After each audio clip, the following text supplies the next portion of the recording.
자들아 물러나오라. 돈 없는 자도 오라.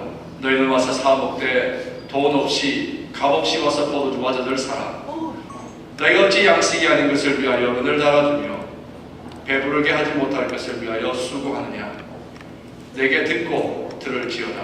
그리하면 너희가 좋은 것을 먹을 것이며 너희 자신들이 기름진 것으로 즐거움을 얻으리라.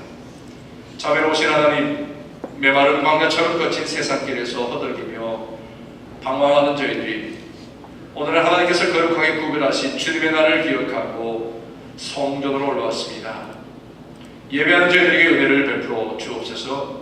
마음에 일어나는 온갖 걱정과 근심과 의심을 거두어 주시고 주님의 큰 사랑에 잠겨 우리의 상한 마음과 고난 영혼이 평안과 안식을 얻게 하여 주옵소서. 우리를 구원하시려고 육신이 되어 이 땅에 오신 예수님의 이름으로 기원하옵나이다. 아멘.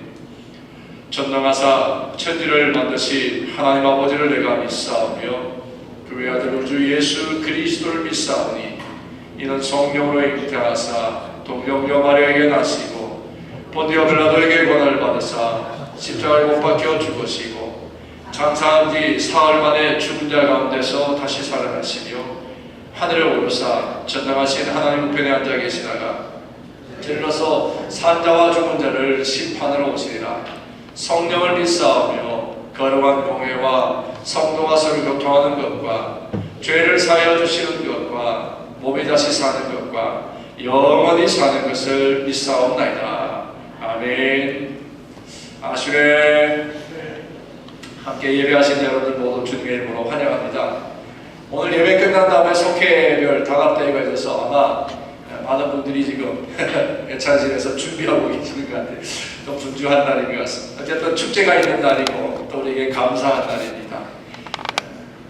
지난주에 우리가 제가 다 announc을 못 드렸지만 우리 미국 회중을 섬기는 우리 캐티 웨저홀드 목사님이 5년을 조금 넘게 우리 교회를 섬기시고 이번 12월 30일을 마지막 주일로 우리 교회를 떠났습니다. 그래서 30일날 마지막 주일에는 우리 미국 회중들하고 같이 성별회도 우리 친교 시간에 가질 예정입니다. 캐티 웨저홀드 목사님 그동안 수고하신 것을 여러분들이 또 축복해 주시고 위로해 주시면 감사하겠습니다. 새로운 목사님으로는 조이 프라이스 목사님이 이를 천주가 도와서 6월 말 우리 연회전까지 미국 회중을 섬겨 주시게 되겠습니다. 오늘 예배 끝난 대로 속회별 우리 친교 말이 안 되네요. 한국말도 좀 이제 점점 더 늘어지는 단합대회와 함께 우리 성우 형제 아직 도착 못했는데 우리 성우 형제와 고은 자매가 결혼하고 나서 1월 12일인가 13일 날 우리 아이가 태어날 텐데 그때를 위해서 우리 베이비 샤워 시간도 같이 갖겠습니다. 여러분 축복해 주시고요. 함께 참여해 주시면 감사하겠습니다. 다음 주에 우리 성탄 주일 예배로 드립니다. 그리고 24일이 월요일이지만 24일 이번에는 특별히 다른 예배의 모습으로 다 갖추지 않고 우리 저녁 시간 때 모여서 같이 간단하게 식사하고요. 우리 캐롤링하고 교회 캐롤링 한 다음에 미국 회중들을 위해서 8시부터 10시까지는 미국 회중들의 가정을 원하시는 분들을 캐롤링 대구로 가서 캐롤링을 해드리도록 합니다. 그래서 지금 신청을 받고 있고요. 그 이외에 미국 회중들은 또 여기 모여서 11시부터 성탄 이후 예배를 드리게 됩니다. 그동안에는 이제 그때는 10시 이후에는 우리 한국 회중들, 우리 교인들을 위한 캐롤링을 하겠습니다. 여러분들이 혹시 가정에서 캐롤링을 여러분들 같이 하기를 원하시는 분, 우리 장모님, 예배부장으로서 수고하시는 우리 장모님하고 혹은 저에게 여러분들 말씀해 주십시오. 그렇다고 해서 그냥 신청 안 한다고 해서 패스하지는 않습니다. 옆에 계시는 가정들은 다니겠지만 그래도 스탑바이 하면서 서로 같이 캐롤링 할 수 있도록 그렇게 문을 열고 같이 영접하면서 캐롤링 하기를 원하시는 분들은 말씀해 주시고 나머지는 우리가 패스하더라도 같이 그 가정을 축복하면서 우리 캐롤링을 하도록 하겠습니다. 송구 역시 예배 여전히 31일 날 오후 11시 반에 있습니다.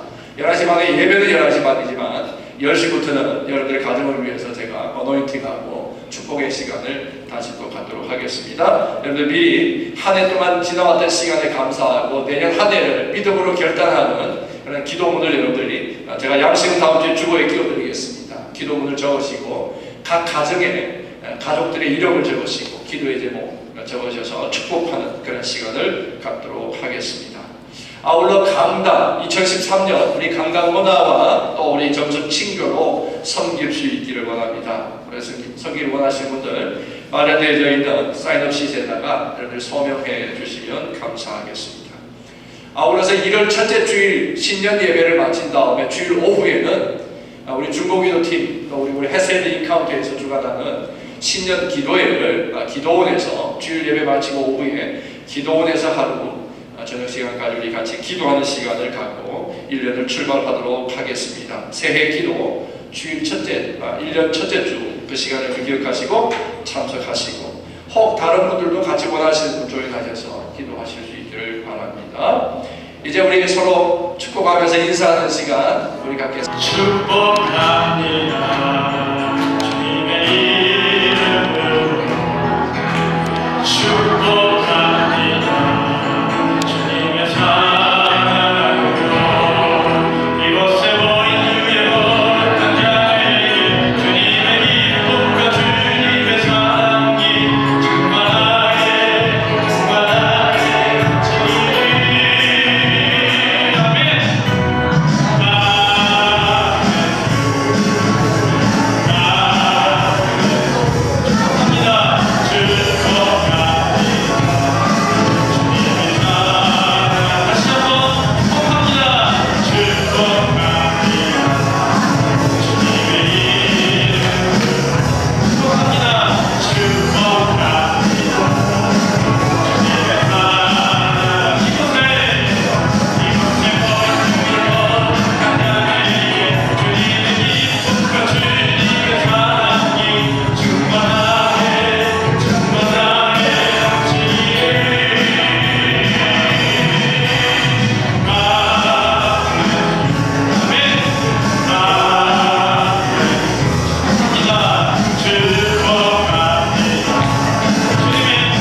우리의 길이 혹은 가끔은 굽어 있을 수도 있고요. 또 보이지 않는 낭떠러지 같은 데도 있고요. 또 안개가 쌓여서 아무것도 안 보이는 길도 있습니다. 그때 옆에 계신 분, 뒤에 계신 분의 손을 잡고 함께 갈 수 있다면 참 행복한 것입니다. 우리 믿음의 공동체가 그렇게 신앙의 길을 갈 때 간증하며 갔으면 좋겠어요. 간증이라는 말이 잘 보면은요, 세상 사람들은 쓰지 않는 말이에요. 간증을 잘 보면 믿는 절대자 안에서 나오는 것들이에요. 제가 오늘 아침에 이 간증이라는 말에 참 은혜를 받았어요. 그 절대자를 의지하면서 내 안에 생기는 결심, 삶의 방향이 바뀌는 것, 그것이 간증입니다. 아멘. 오늘 그 간증이 예배 안에 이루어지기 원합니다. 또 예전에 내가 경험했던 그 간증이 다시 살아나기 원합니다. 또 희미하지만 이 길을 갈 때 그 간증이 생기기를 원합니다. 아멘. 지금도 여전히 수없이 많은 간증들이 우리 삶에 있지만 표현하지 않는, 표현되어지지 않는 것들이 참 많이 있습니다. 오늘 내가 주님의 사람으로서 그 간증의 삶을 살아가기 원합니다. 아멘. 너 하나님의 사람. 하나님의 사람아, 주를 더 사랑하는가. 너를 위해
반주가 안 나옵니다. 키보드가 아직 안 나오겠는데 그럼에도 불구하고 우리 찬양이 멈추지 않기를 소원합니다. 왜냐하면 주님 우리 안에 구주로 오셨습니다. 어떤 화려한 반주보다 어떠한 예배 형식보다도 하나님 우리의 마음을 보시기 원하십니다. 아멘. 이 시간 우리 다시 한번 주님을 나의 신앙의 나의 간증으로 여기며 내 삶의 간증이 이렇게 이루어지기 원합니다. 곡조 있는 찬양이 내 삶 속에서 울려 퍼질 때 아주 초라한 예배당에 우리가 예배할 때 주님이 우리와 함께 하셨던 그 간증이 우리 삶 속에서 다시 한번 이루어지기 원합니다. 예수가 나의 구주되고 예수가 나의 간증 되심을 이 시간 다시 한번 찬양할 때 우리 안에 이 찬양을 통하여서 주님 우리에게 성령이 되고 능력이 되는 것을 고백하며 나아갑시다. 다시 한번 주님의 이름으로 찬양하겠습니다. 예수로 나의 구주사.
기도하기 원합니다.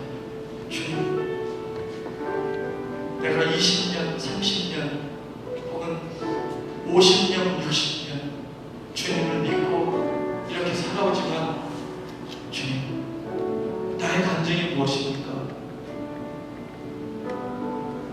내 목에 칼이 들어와도 바뀌지 않는 나의 간증이 무엇입니까? 내 목숨을 내어놓으며 주님 앞에 이것이 나의 간증이다라고 고백할 수 있는 것이 주님 무엇입니까? 너무 편한 세상, 주님의 간증을 잃어버리고 사는 세상, 아기 예수는 오시지만 내 마음속에 진정한 구주가 없는 이 세상, 주님, 나의 간증으로 세상을 이기게 하여 주십시오. 이 간증으로 영원히 주님 만나는 날까지 살 수 있게 도와주십시오. 내 목에 칼이 들어와도, 촛불이가 내 옆구리를 겨누어도 주님, 이것만은 포기할 수 없는 나의 간증이 있게 하여 주십시오. 그것 때문에 내 삶의 이유가 되게 하여 주십시오. 주님 오시는 이 계절에 주님, 제가 그것 붙잡으며 살아갈 수 있게 도와주십시오. 우리 이 시간 그 간증을 향하여서 내 삶의 간증이 있게 해달라고 고백하며 나아갑시다. 하나님 감사합니다. 부족하고 여기고 아버지 추하고 어리석지만 그 가운데 하나님 지혜와 능력을 주셔서 내 삶의 간증이 있게 하시니 감사합니다. 아무도 안 될 거라고 하는 상황에서 주님 당당히 일으켜 세우며 부끄러운 자를 높이 세우며 교만한 자를 낮추신 하나님, 그것이 내 삶의 간증이 되게 하여 주시옵소서. 그 어떤 것보다 하나님의 지혜가 있기를 소망합니다. 내 삶에 그 지혜가 넘쳐서 하나님의 간증이 이루어지게 하여 주시옵소서. 내 옆구리에 촛불이가 겨누어도 아버지 내 목숨을 위협하는 어떤 상황이 와도 주님 배신하지 않으며 그 길을 걸어갈 수 있도록 주님 역사하여 주시옵소서. 몸이 아프고 아버지 내 육신이 힘들어도 주님 사랑에 힘겨워 주님 내가 살아갈 수 있게 도와주시옵소서. 나를 잊혀주시지 않으님께 감사와 영광을 올립니다. 주님 오신 계절을 주님 기쁨으로 맞이합니다. 내 삶의 이것이 간증임을 고백합니다. 주님 역사하여 주시옵소서. 인도하여 주시옵소서. 사랑의 하나님, 한 주간의 삶도 성령님 함께 동행해 주셔서 주님의 은혜 가운데 살게 하시고 다시 이전에 모여서 진정한 마음으로 예배드릴 수 있도록 인도해 주시고 감사드립니다. 저희들의 성령의 연약함으로 인해 제 가운데 머물러 있었다면 주님 회개하여 주시옵고 주님의 피로 정결케 하여 주시며 용서하여 주시옵소서.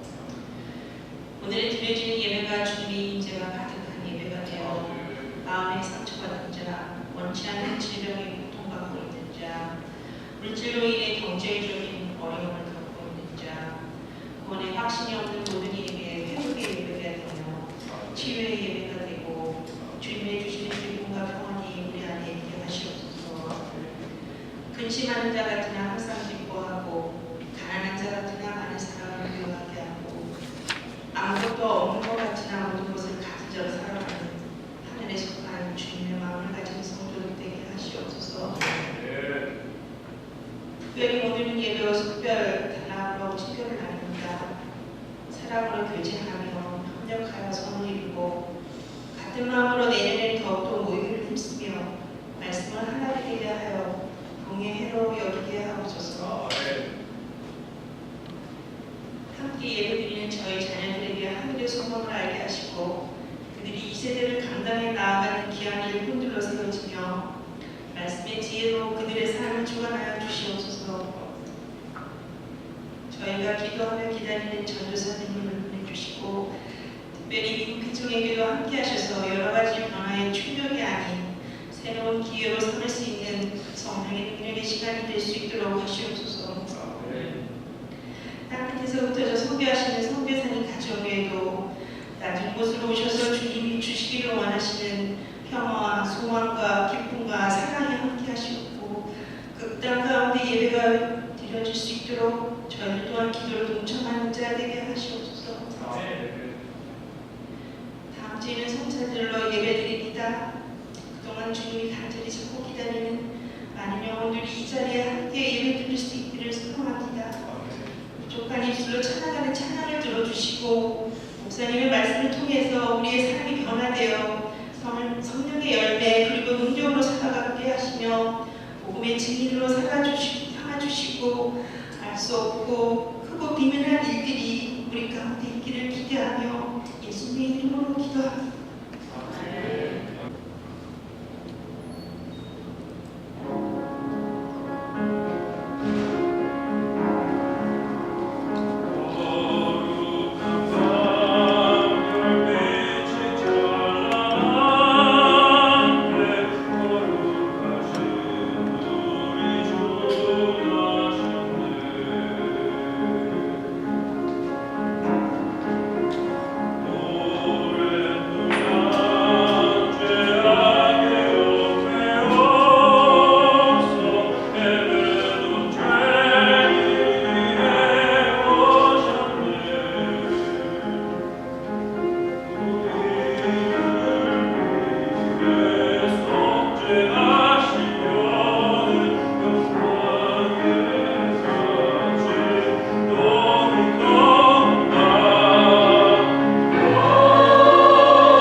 세 번째 주일입니다. 제가 지난주에 날짜를 착각을 했어요. 지난주에 셋째 주일인 줄 알고 지난주에 초를 제가 3개를 붙였습니다. 희망까지 다 붙였었는데 희망 그리고 기쁨까지 다 붙였는데 오늘이 세 번째 주일이에요. 그래서 오늘 세 번째 주일, 첫 번째는 사랑, 두 번째는 희망, 세 번째 오늘 기쁨에 우리 대강절 초를 이렇게 붙였습니다. 원래 저 마지막 하나는 핑크색으로 해야 되는데 우리 교회 지금 미국 회원들이 핑크색 초를 구하지 못해서 같이 빨간 초를 올려놨습니다. 원래 핑크색으로 하고 마지막 성탄절 날에는 흰색의 초를 우리가 불을 붙이게 되는데 그렇게 하지 못했지만 그런 색깔이 있다는 것만 여러분들이 그냥 아시면 되겠습니다. 마틴 루터가 종교개혁을 하다가 그만 실망하고 마음에 낙심이 되어서 힘에 붙여서 그 종교개혁하는 것을 그만 쉬려는 마음을 가졌습니다. 워낙에 거대한 조직이 이 가톨릭에 대해서 성경 하나 들고 종교개혁하겠다고 홀로 나섰던 그것이 아마 힘에 붙였던 모양입니다. 낙심하고 의기소침해서 다 그만둬야지 하면서 내려놓으려고 했을 때 몸에 피곤함이 찾아오고 병이 찾아와서 병석에 눕게 되었습니다. 병석에 누웠다가 하루는 이제 바깥바람을 좀 쐬고 싶어서 산책을 하러 나갔다가 집으로 돌아왔습니다. 돌아왔는데 문 열고 들어오니까 사랑하는 아내가 상복을 입고 그리고 마틴 루터를 맞이합니다. 마틴 루터는 깜짝 놀라서 아니 당신 집에 무슨 일이 생겼냐고 누가 돌아가셨냐고 했더니 마틴 루터의 아내는 네 돌아가셨습니다. 아니 누가 돌아가셨냐 했더니 하나님이 돌아가셨습니다. 하나님이 돌아가셨다니 이게 무슨 말입니까? 라고 했을 때 하나님이 살아계시는데 당신이 이렇게 의기소침하고 하나님이 하시는 하나님이 기뻐하시는 일을 하지 않는 거 보니까 그분 하나님은 틀림없이 돌아가신 것이 맞습니다. 지혜로운 마틴 루터 아내의 이 말로 인해서 마틴 루터가 다시금 힘을 얻게 되고 종교개혁을 완성하게 되었다고 하는 것입니다. 사랑하는 주사랑가족 여러분, 오늘 여러분이 예배하기를 원하시는 그 하나님은 사신 하나님이십니까? 아니면 죽으신 하나님? 주변의 여러 사람들이 나와 함께 살아가는 사람들이 나를 볼 때에 과연 하나님은 살아계시다라는 사실을 내 삶으로 여러분들이 증거하고 계십니까? 아니면 나를 볼 때 하나님은 죽었구나, 죽은 하나님이구나 라고 그렇게 생각하며 보실까요? 여러분이 믿고 있는 하나님이 돌아가신 하나님처럼 사람 앞에 나타나고 있지 않는지 우리가 더 살펴보자고 하는 것입니다. 내 삶이 살아계신 하나님을 나타내고 있다면, 그렇다면 내가 의기소침하거나 내가 실망하거나 낙담하는 삶을 살지 않아야 되지 않겠느냐 하는 것입니다. 여러분 옆에 있는 분들이 정말 과연 옆에 계시는 분이 살아계신 하나님을 보여주는지 여러분 한번 옆에 분 쳐다보십시오. 옆에 분이 혹은 아내나 자녀거나 혹은 우리가 같이 만져주신다면 그분의 얼굴을 한번 이렇게 만져보십시오. 여러분 굉장히 영광스럽습니다. 사실 하나님의 얼굴을 여러분들이 지금 만지신 거예요. 아무도 아멘 안 하시네요. 그럼 여러분들 지금 죽은 하나님을 터치하신 거예요? 여러분 사실 하나님, 옆에 분을 볼 때, 나를 볼 때, 옆에 사람이 나를 볼 때에 사실 하나님이 내 얼굴을 통하여 그리고 내 삶을 통하여 증거되어지는 삶이 바로 우리 그리스도인의 삶이 되어야 한다는 것입니다. 이것이 바로 마틴 루터의 아내가 마틴 루터를 향해서 요청하는 그런 요청이었습니다. 오늘 본문으로 돌아갑니다. 본문에는요, 히스기야라고 하는 유다의 아주 유능한, 아주 뛰어난 훌륭한 왕이 있었습니다. 그러나 하나님께 가장 기쁨을 드리는 그러한 하나님을 기쁘시게 하는 그런 왕 중에 하나였습니다. 그런데 그 히스기야의 아들이 있는데 그 아들 이름이 므낫세라고 하는 아들입니다. 이 므낫세의 아들이 훌륭한 아버지의 아들임에도 불구하고 그 아들은 정말 삐뚤게 나갔던 왕이었습니다. 하나님을 떠나고 폭정을 일삼 윤리와 도덕, 정치, 사회, 경제, 종교 모든 분야에서 심지어는 종교 혼합주의라고 할 정도 이런 하나님을 하나님의 하나님의 이름을 부르지만 그들의 성전에서는 바알과 아세라를 섬기고 그리고 혼합종교로 그리고 매춘까지 하는, 그래서 그 성전을 더럽혔던 그러한 일들을 했던 것이 바로 히스기야 왕의 아들 므낫세가 행했던 일. 그런데 이 므낫세가 결국에는 하나님의 부르심을 받고 떠나게 됩니다. 므낫세 왕이 죽고 그의 아들 암몬이 왕위를 계승하게 되는데, 그는 아버지의 그 형편없는 정책을 아주 비판도 없이 그대로 따라서 답석을 해버렸어요. 그냥 사회가, 경제가, 정치가, 종교가 모두가 다 믹스되어 있고 하나님의 이름만 있지 살아계신 하나님은 이미 그들의 마음과 삶 속에서 죽여버리고 그런 삶을 그들이 살았습니다. 그러다가 이 암몬마저 BC 639년에 암살을 당하고 갑니다. 암살당한 암몬의 대를 이어서 8살 배기의 아들이 왕위를 계승하게 되는데, 이 8살짜리 아들이 그 많은 신료들 가운데 정직하고 의로운 말을 하는 신료들의 말을 듣기 시작합니다. 그리고 종교개혁을 일으킵니다. 나라의 개혁을 일으킵니다. 워낙에 지금 오랜 시간 동안 정치, 사회, 경제, 종교 모든 분야가 다 다운되고 다 무너져버린 그 땅에서 종교개혁과 나라를 개혁하고 변화시킨다는 것은 쉬운 일이 아니었습니다. BC 626년경에 요시아가 다스릴 때에 바로 그때 스바냐라고 하는 선지자가 등장하게 됩니다. 이 선지자 스바냐는 우리가 잘 아는 예레미야와 함께 유다 예루살렘에 하나님의 심판, 하나님의 징계가 임할 것이라고 예언하는 선포했던 그런 선지자였습니다. 스바냐는 원래 히스기야의 현손이에요. 그러니까 왕족 중에 한 명이었습니다. 그래서 나라 안팎에서 일어나는 여러 가지 상황을 누구보다도 더 잘 알고 있는 그런 선지자였습니다. 뜻있는 사람들은 나라의 멸망을 예견하고 제가 모두가 다 기가 죽었어, 이제 우리가 할 수 없구나 의기소침해 있었습니다.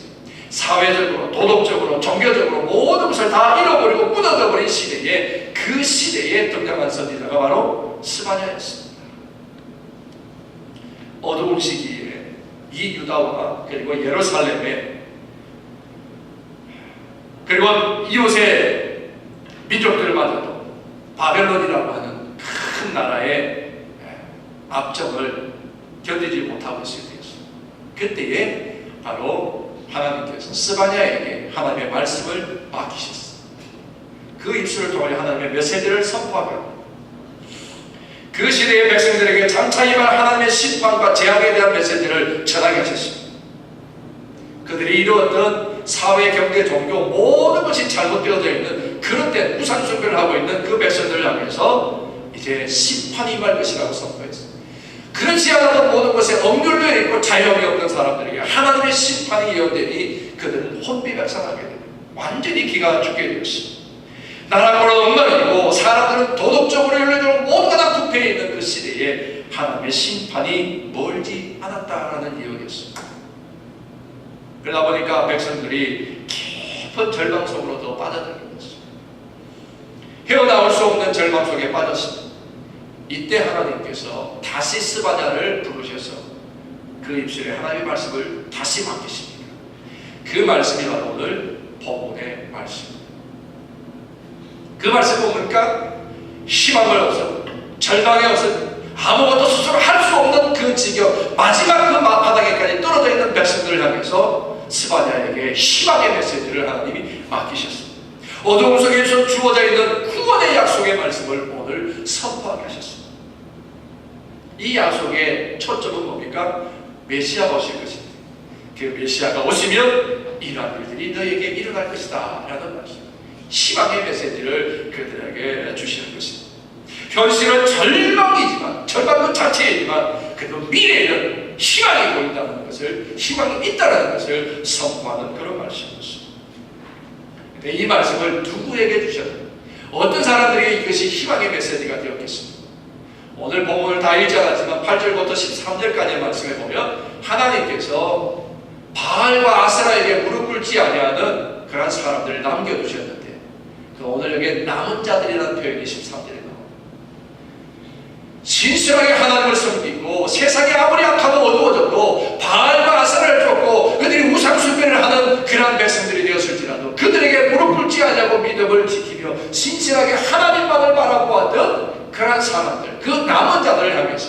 너희들을 인하여 희망이 시작되었다는 것을 선포하고 계시는 것을 봅니다. 희망의 새벽을 기다리는 사람들, 남은 자들을 향해서 오늘 하나님이 말씀하시는 말씀입니다. 모든 부패 속에서도 아직도 믿음의 정절을 지키고 있는 남은 자들, 모든 사람이 다 신앙을 버리고 하나님을 거절하고 거부했을지라도 그 와중에도 하나님 앞에서 믿음을 신실하게 지켜왔던 남은 자들, 그 남은 자들을 향해서 오늘 스바냐를 통해, 스바냐의 입술을 통해 하나님이 메시지를 주시는데 그것이 바로 희망의 메시지였습니다. 위로의 메시지였습니다. 그 메시지를 한마디로 요약하면 이겁니다. 실망하지 말아라. 의기소침해 있지 말아라. 용기를 잃지 말아라. 오늘 본문의 내용은 너의 손을 늘어뜨리지 말아라. 아무것도 할 수 없다. 그냥 잠포자기 하듯이 내 손을 늘어뜨리지 말아라 말씀하십니다. 요즘 세대로 말하면 뭐예요? 기죽지 말라는 거예요. 아직까지 뜻을 버리지 아니하는 사람, 아직까지 세상을 타협하지 않는 사람, 그런 모든 상황 가운데서도 하나님만 바라보고 있는 사람들을 향해 남은 자라고 그들을 향하여 구원의 아름다운 메시지를 주십니다. 바로 이 남은 자들이 누굽니까? 역사의 그루트기라 그렇게 학자들은 말합니다. 하나님은 언제나 어디서나 아무리 어두운 상황 가운데서도 이 남은 자들을 찾고 계시고 그 남은 자들을 통하여 구원의 역사를 이어가신다는 것입니다. 여러분, 오늘 우리가 살고 있는 이 시대는 어떻습니까? 어제 그저께 우리 청년부 중에 한 명이 제가 못 봤는데 카톡으로 커네티컷 주에서 일어났던 28명의 우리 사상자가 났던 총격 사건, 그 사건을 저에게 이렇게 메일로 보내봤습니다. 이 시대를 돌아볼 때 우리가 실망할 수밖에 없는. 몇 주 전에 제가 이 캘리포니아에서는 공식적인 가르침 속에서 크리스마스, 성탄절에 대해서 예수가 그리스도로 오시는 것에 대해서 가르칠 수 없다라고 말씀을 드렸습니다. 이러한 모든 것이 우리의 믿음을 지키는 것, 우리의 사회적인 것, 정치적인 것, 어느 것과도 평안하고 위로가 되고 우리의 삶을 용기를 가지고 살아갈 만한 그런 것들이 아니라 다 실망할 만한 것들이 많은 이때입니다.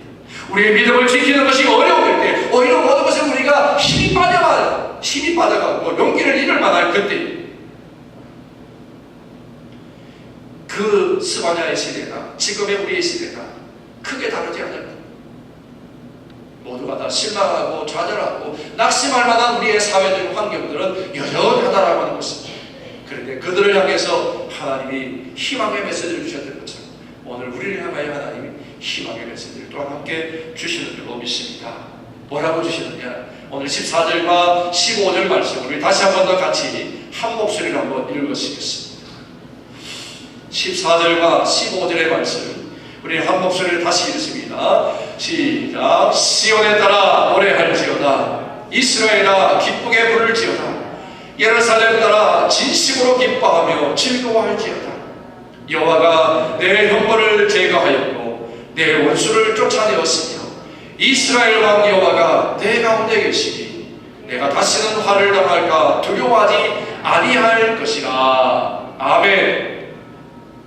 아무리 시대가 어두워도 아무리 그 시대가 암담해도 하나님을 만난 사람은 일어설 수가 있다는 말씀입니다.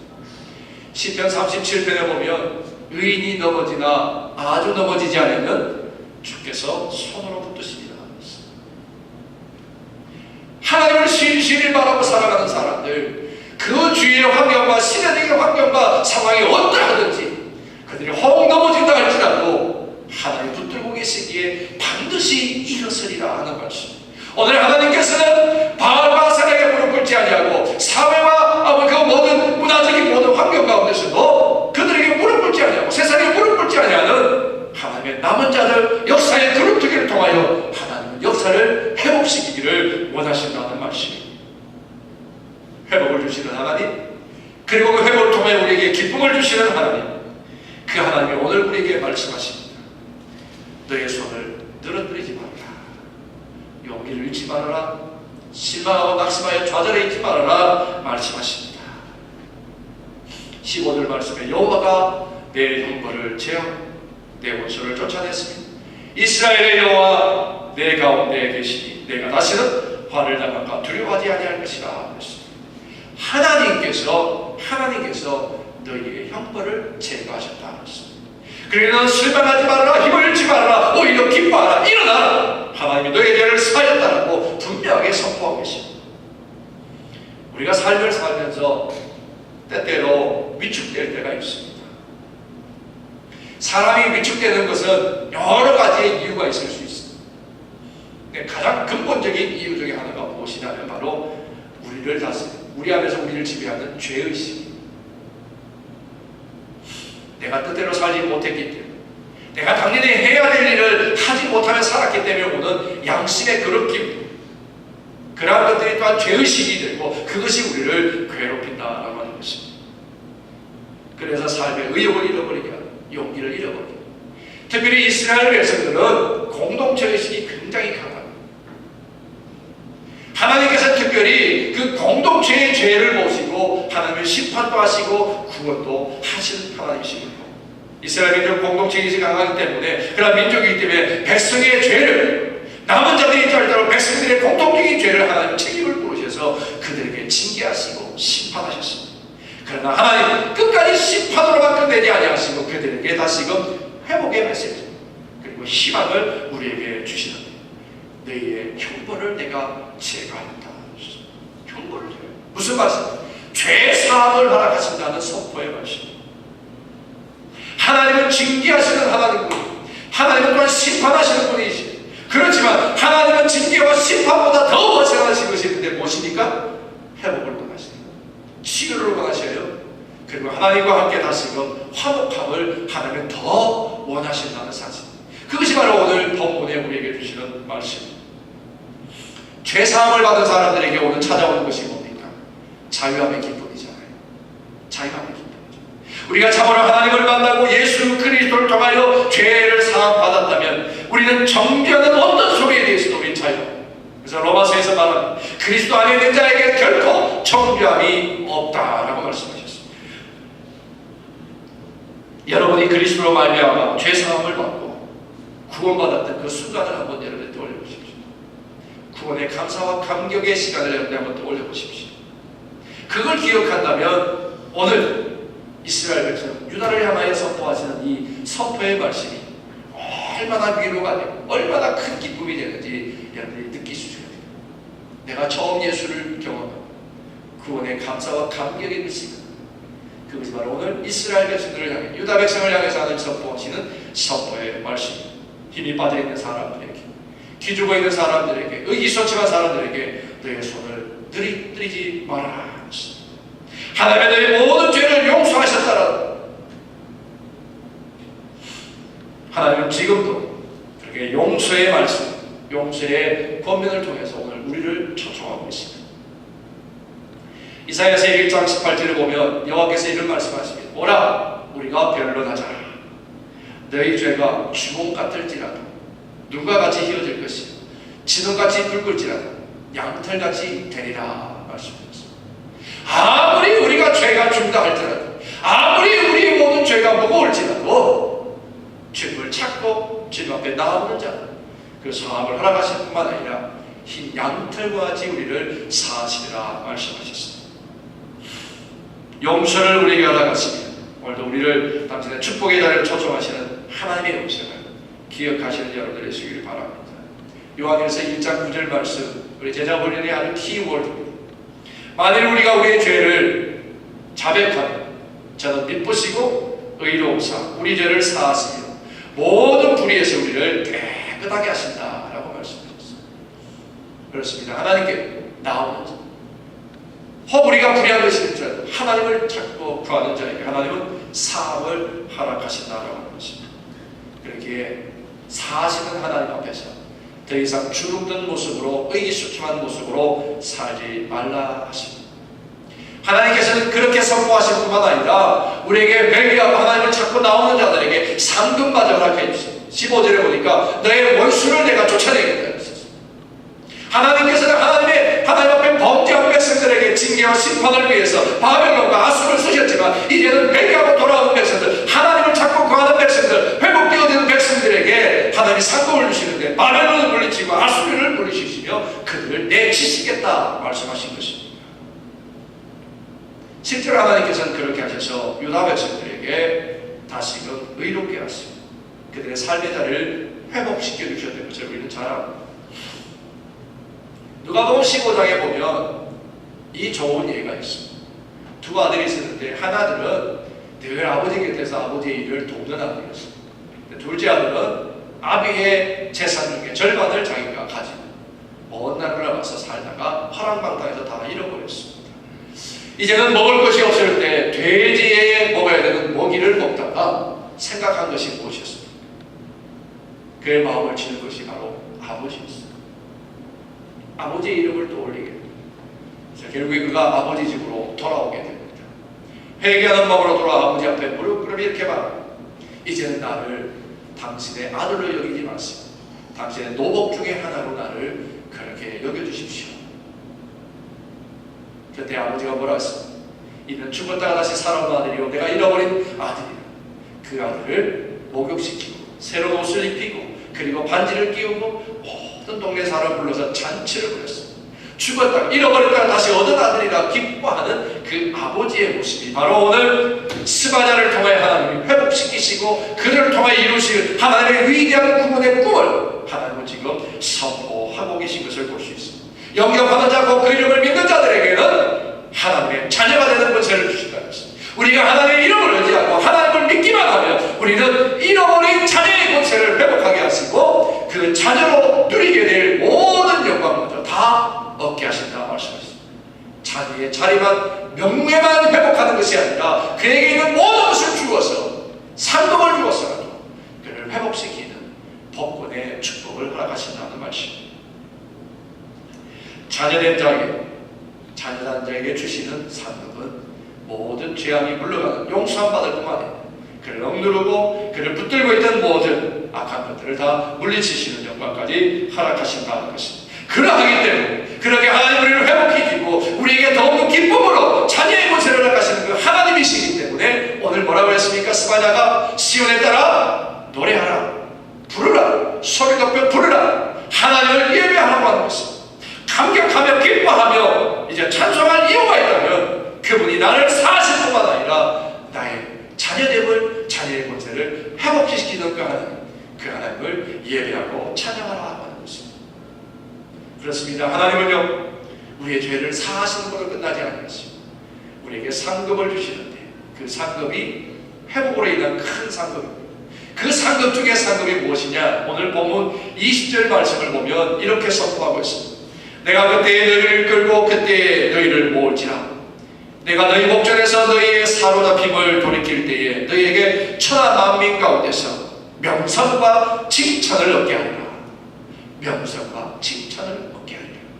하나님의 자녀의 권세를 회복하시길 뿐 아니라 우리를 통하여서 우리의 이름이 칭찬받고 우리의 이름이 드러나게 하리라 말씀하셨습니다. 스바냐 성전을 통해서 유다 민족이 그렇게 회개하고 돌아오기만 한다면 내가 그들을 이끌고 다시금 그들을 다 이끌어가는 하나님이 될 것이고 그들을 모아서 너희 목전에서 너희가 사로잡힘에 돌이킬 때에 너희를 천하 만민 중에서 명성과 칭찬을 얻게 하리라. 하나님께서 아브라함을 부르셨을 때에 하나님이 아브라함에게 복 주시면서 말씀하셨습니다. 너의 이름이 창대케 될 것이라 말씀하셨습니다. 그리고 너로 하여금 복의 근원이 되겠다 말씀하셨습니다. 그런데 오늘 죄로 말미암아 다 흔들려버리고 죄로 말미암아 바벨론과 아수르의 포로가 되었던 이 백성들 하나님 다시금 불러모으시고 회복시키시고 그들에게 복 주시는데 뭐라고요? 칭찬과 명성을 얻게 하겠다 말씀하셨습니다.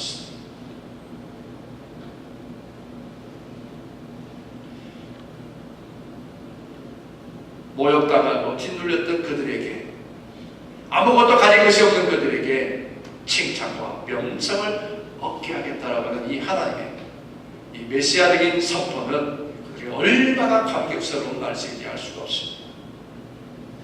그들이 하나님께 잘못을 회개하고 바로 서기만 하면 하나님께서는 천하 만민 중에 칭찬과 명성을 얻게 하겠다 하셨습니다. 그렇습니다. 사람으로는 이렇게 할 수가 없어요. 아무리 강한 바벨론이라고 강대국이라 할지라도 이 모든 칭찬과 명성을 유대인들에게 돌려줄 수는 없었습니다. 그러나 우리를 지으신 하나님, 이스라엘을 다스리시는 하나님, 이스라엘의 주인이 되시는 하나님께서는 이 일을 하실 수 있고 그렇게 하셨습니다. 그래서 우리는 하나님을 합력하여 선을 이루시는 하나님이라 했습니다. 우리 기독교는요, 때때로 이 세상에서 비판도 받기도 하고요, 여러 가지로 시비의 대상이 되기도 했습니다. 그러나 참된 그리스도인의 공동체, 변화된 사람들의 공동체인 이 그리스도 공동체가 언제나 이 세상에서 칭찬과 명성을 얻는 그런 공동체가 되게 하겠다라는 말씀하셨습니다. 사랑하는 성도 여러분, 우리 주사랑 공동체가 바로 이렇게 이 세상 속에서 하나님의 칭찬과 명성, 사람들의 칭찬과 명성을 함께 얻어들을 수 있는 거룩한 공동체로 날마다 살아갈 수 있기를 주의 이름으로 축원합니다. 여러분, 아비라면 자녀를 축복하고 싶은 마음이 왜 없겠습니까? 아버지라면 당연히 자녀를 축복하고 싶은 거예요. 그것이 바로 오늘 아버지 되신 하나님께서 당신이 흩으신 도와버린 유다를 향해서 다시금 말씀하십니다. 만민 중에 칭찬과 명성을 너희가 얻게 하겠다. 이것이 흩어지고 눌려있고 억압당하는 이스라엘 백성들을 향하신 하나님의 축복의 말씀이었습니다. 메시아의 오심을 기다리는 우리에게 다시 한 번 더 오늘도 하나님께서 우리에게 말씀하십니다. 너희를 향하여 칭찬과 명성을 받다. 오늘 이 말씀을 우리가 기억하시면 혹여나 우리 삶 속에서 나를 주되게 하고 나를 기죽게 하고 나를 의기소침하게 할 만한 여러 가지 상황이나 일이 있다 할지라도 절대 거기에 내 손을 늘어뜨리지 마시고 하나님께서 회복시키시고 축복하시는 이 하나님의 음성을 들으시고 오늘도 힘있게 승리해 나갈 수 있는 저와 여러분들이 될 수 있기를 주의 이름으로 축원합니다. 주님께서 여러분을 향해서 말씀해 힘을 내라, 일어나라. 구원을 베푸실 전능자, 그는 너로 인하여 기쁨을 이기지 못하시며 너를 잠잠히 사랑하시며 너로 인하여 즐거이 부르시기를 원하시는 하나님, 그 하나님 오늘도 너를 지키고 계시다. 이 말씀이 저와 여러분들에게 위로가 되시고 큰 기쁨이 되시고 삶의 능력이 되시는 그런 은총이 되기를 주의 이름으로 축원합니다. 이제 너희 하나님 여호와가 우리 함께 찬양하십니다. 우리 함께 하나님, 그렇습니다. 하나님께서 내게 힘주시기에 내 삶이, 우리의 삶이 혹은 세상 속에서 의기소침할 만한 일이 있다 할지라도 넘어지거나 그것에 주눅들지 않게 하시고 일어나 주의 복음을 전하는 자들 되게 하옵소서. 승리하는 백성들 되게 하옵소서. 우리 함께 기도하시겠습니다.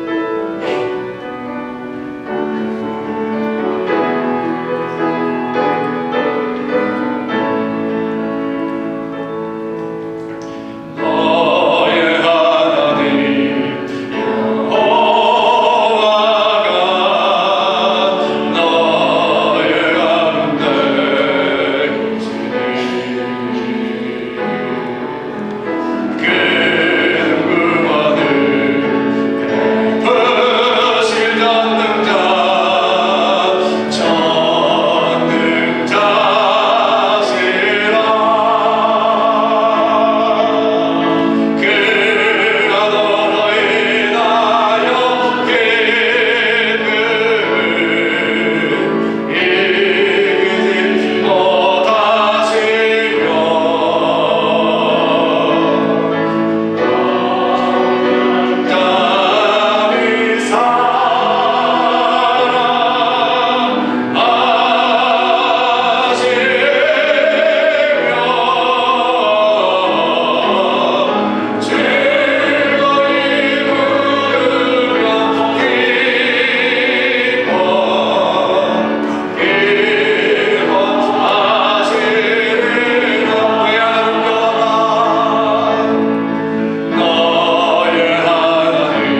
하나님께서 주눅들 만한 일들, 아버지 우리가 여기 있을지 말고 낙심할 만한 일들이 많을지라도 하나님을 만하고 하나님을 예배하는 자로 신실한 자로 우리의 믿음을 지켰사오니 하나님 오늘도 우리가 마시는 이 위로의 말씀이 능력이 되게 하시고 하나님께서 선포하시는 회복시키시는 그 축복이 아버지 우리의 능력이 되게 하여 주시옵소서. 하나님 우리로 하여금 아버지 전능하신 하나님 앞에서 아버지 또 많은 사람들 앞에서 칭찬과 명칭을 얻게 하라고 말씀하셨사오니 하나님 우리가 칭찬과 명칭에 아버지 주목되게 하시고 여러분 하나님의 나라를 높이며 하나님의 영광을 따라가는 의롭자의 삶을 사는 오늘 우리가 될 수 있도록 인도하여 주시옵소서. 아버지 아버지 어두운 시대라고 아버지 희망을 잃어버린 시대라고 아버지 얼마나 갈세를 할지라도 아버지 우리의 믿음이 아버지 믿음을 지키는 우리 하나님께서 칭찬하시는 믿음이 하시고 아버지 우리의 믿음으로 인하여 아버지 다시 회복되어지는 구원의 역사가 아버지 충만할 수 있도록 인도하여 주시옵소서. 오늘도 우리가 하나님을 하시는 구원의 감사와 감격으로 예배하는 그 10년 가운데 하나님의 위로와 능력을 하시고 자랑의 기쁨이 넘치게 하여 주시옵소서. 우리에게 즐거이 부르며 기뻐할 수 있는 은혜를 나가신 하나님, 우리로 하여금 구원의 노래를 부르게 하시고 구원의 아름다운 찬양을 부를 수 있는 예배자에 서게 하시니 감사합니다. 주일뿐만 아니라 일상이 그렇게 주님의 구원을 노래하는 예배자 되게 하시고 우리의 삶에 과연 하나님이 살아계심을 사실 하나님이심을 세상에 증거하며 나타내는 거룩한 자의 삶이 되게 하옵소서. 어둡고 힘든 어려운 시간을 지날지라도 하나님 주눅들지 않게 하시고 의기소침하지 않게 하시고 일어나라 일어나라 내가 너와 함께하리라 함께 하시는 여호와 되신 하나님을 인하여 우리가 즐거이 노래 부르며 날마다 승리의 노래를 부르는 권속들 되게 하여 주시옵기를 소망하며 예수님 이름으로 감사하며 기도드립니다. 아멘.